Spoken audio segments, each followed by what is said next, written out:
जी अस्सलाम वालेकुम दोस्तों। मैं इस वक्त सुबह सुबह दुबई में बिल्कुल समुंदर के किनारे जहाँ स्टे कर रहा था वहीं पर बाहर निकला हूँ और देखें कितना खूबसूरत बैकयार्ड है।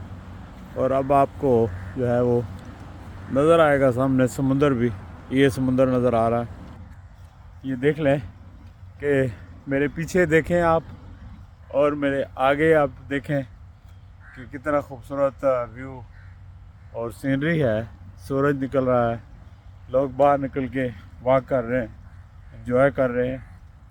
और कुदरत ने इनको समुंदर से भी नवाजा है, तेल से भी नवाजा है और साथ साथ इन्हें हुब्बुल वतनी और अक्ल व शऊर से भी नवाजा है, जिसके ज़रिए ये अपने लोगों की ज़िंदगियों में तब्दीली ला रहे हैं। और न सिर्फ अपने लोगों की बल्कि इर्द गिर्द के ममालिक हैं जो इंडिया, पाकिस्तान, उन सारे ममालिक में इनकी इस एक्टिविटी जो कंस्ट्रक्शन की है, तामीर व तरक्की है, उसकी वजह से इन सारे ममालिक को फ़ायदा हो रहा है।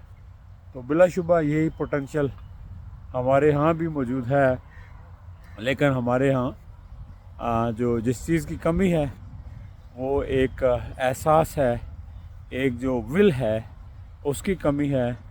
और मेरा ख़्याल है कि नेशनल स्पिरिट की कमी है लोगों में नेशनल स्पिरिट, लेकिन ये इसी हद तक ही है कि जहाँ तक उनके फ़ायदे के बाद जो है वो नेशनल स्पिरिट जागती है, लेकिन जो उनका पहले उनका अपना ज़ाती मकसद, ज़ाती फ़ायदा, जाओ जलाल जो है, वो नेशनल स्पिरिट जो है कौमी सोच, कौमी जज्बे के ऊपर हावी हो जाता है।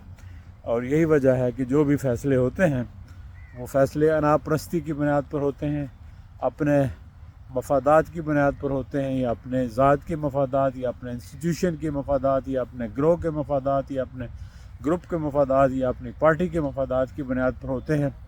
वो मुल्क के मफादात को पेश नज़र रख कर नहीं किए जाते और ना ही अवाम के मफादात को पेश नज़र रख कर किए जाते हैं। यही वजह है कि वो फ़ैसले जो है वो गलत होते हैं और उनका नतीजा जो है वो हमेशा गलत निकलता है। और उन फैसलों से मुल्क और कौम को कोई फ़ायदा नहीं होता, वक्ती तौर पर चंद लोगों को फ़ायदा हो जाता है कि जो लोग फ़ैसला करने में, फ़ैसला साजी में शरीक होते हैं, उनके मफादात प्रोटेक्ट हो जाते हैं, उनके ग्रोह के मफादात प्रोटेक्ट हो जाते हैं, लेकिन कौम के मफादात प्रोटेक्ट नहीं होते। यही वजह है कि ये कोई नई बात नहीं है। ये बदकिस्मती से जब से पाकिस्तान बना है तब से इस तरह की जो हरकतें हैं वो जारी हैं और तब से इसी तरह के फ़ैसले हो रहे हैं।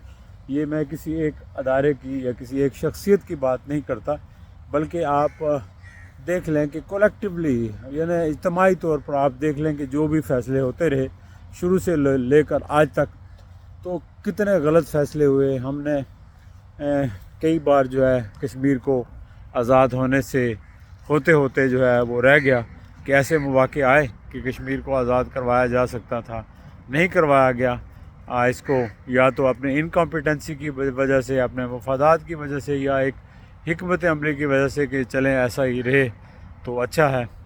तो बाद में भी जो फ़ैसले होते रहे उनका यही हाल है। और अभी भी जो फ़ैसले हो रहे हैं उनसे मुल्क को कोई फ़ायदा नहीं पहुंच रहा, मुल्क को नुकसान हो रहा है। अगर मुल्क की इकानमी की बात करें तो वो ख़त्म हो रही है।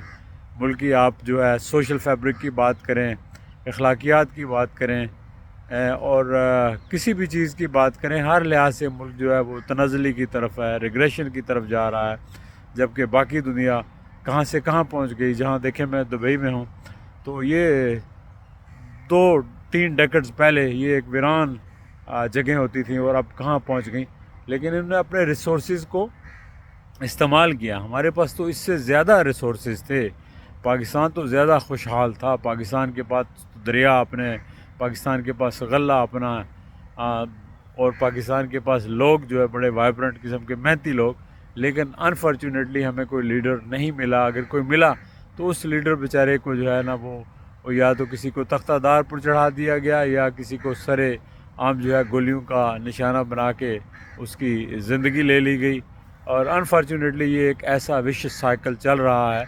और ये जो लीडर्स हैं वो भी अनफॉर्चुनेटली हमारे यहाँ कोई लीडर्स नहीं है, वो सारे जो अपॉर्चुनिस्ट हैं اگر لیڈرز ہوتے تو سارے لیڈرز جو ہے ایک لائن لیتے، ایک موقف کے اوپر کھڑے رہتے اور ملک کو آگے لے جانے کے لیے وہ جو ہے پوائنٹ آف نو ریٹرن پر نہ جاتے ایک دوسرے کے خلاف۔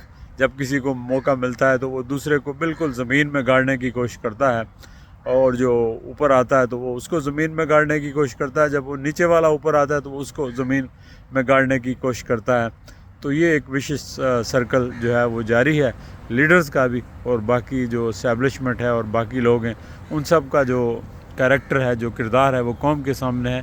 تو میری تو سب سے یہ گزارش ہے کہ اگر آپ چاہتے ہیں کہ آپ کا ملک ترقی کرے، آپ کا ملک مستحکم رہے، آپ کا ملک دنیا میں ایک نام بنائے، اور جو لوگ غریب پاکستان کے اندر رہ رہے ہیں، جو اس ملک کے اندر جن کے آباء و اجداد اس لیے شامل ہوئے تھے کہ یہاں ایک اسلام کا قانون ہوگا یا انصاف کا قانون ہوگا یا جمہوریت ہوگی، نہ تو وہاں اسلام ہے، نہ جمہوریت ہے اور نہ انصاف ہے، تو ان لوگوں کو کم از کم جو ہے اور روزگار دیں۔ ان کی زندگیاں اجیرن بن کر رہ گئی ہیں وہ، اور جو ہے ایسے لوگ بھی ہیں جو، بلکہ اکثریت آپ کہہ لیں کہ کم از کم 40% لوگ ایسے بھی ہیں کہ جو اس وقت پاکستان کے اندر وہ 3 وقت کا کھانا نہیں کھا سکتے، بمشکل 2 یا 1 وقت کا کھانا کھاتے ہیں۔ تو ہم لوگ جو طبقہ اوپر ہے، جس کو اللہ نے نوازا ہے یا خود انہوں نے اپنے آپ کو نوازا ہے، تو ان کی حالت تو یہ ہے کہ ان کو پتہ بھی نہیں کہ ان کے پاس کتنی دولت ہے اور کہاں ہے اور کہاں ہیں پراپرٹیز آزاد جو ہے وہ دنیا میں پڑی ہیں، پراپرٹی بند پڑی ہیں، لیکن وہ سرمایہ ملک سے باہر ہے، اس کا کوئی فائدہ جو ہے ملک کو نہیں ہو رہا۔ اور یہ جو پراپرٹیز بنانے والے لوگ ہیں، یہ ساتھ لے کے پراپرٹیز نہیں جائیں گے، یہ پراپرٹیز یہاں ہی رہیں گی، آپ چلے جائیں گے۔ لہٰذا خدمت خلق کریں، ان لوگوں کے لیے کچھ کریں جن لوگوں کی وجہ سے آپ سب کچھ ہیں اور آپ نے یہ پراپرٹیز بنائی ہیں، ورنہ تو آپ ساتھ لے کر کچھ بھی نہیں جائیں گے، اور اس سے پہلے بھی کوئی ساتھ لے کر نہیں گیا۔ میں جب پاکستان جاتا ہوں، دیکھتا ہوں وہاں کے حالات، تو یقین کریں کہ مجھے بہت تکلیف ہوتی ہے، بہت درد ہوتا ہے کہ یہ پاکستان کیوں نہیں بدل رہا، حالانکہ پوٹینشیل ہے، سب کچھ ہو سکتا ہے، لیکن نہ ول ہے۔ سب سے بڑا مسئلہ یہ ہے کہ میرا خیال ہے کہ ول نہیں ہے، اور پھر انا پرستی کے خول میں لوگ جو ہے اتنا ڈوبے ہوئے ہیں کہ انہیں کچھ نظر نہیں آتا، اپنی ناک سے آگے کچھ نظر نہیں آتا۔ میری دعا ہے کہ ان سارے لوگوں کو اپنے ناک سے آگے کچھ نظر آئے، اور ان غریب لوگوں کے بارے میں بھی سوچیں جو اس وقت زندگی جو ہے بڑی مپرسی سے گزار رہے ہیں۔ چلیں دوستو، اپنا خیال رکھیے گا، انشاءاللہ پھر آپ سے کسی اور وقت کسی اور جگہ سے گفتگو ہوگی۔ خدا حافظ، بہت بہت شکریہ۔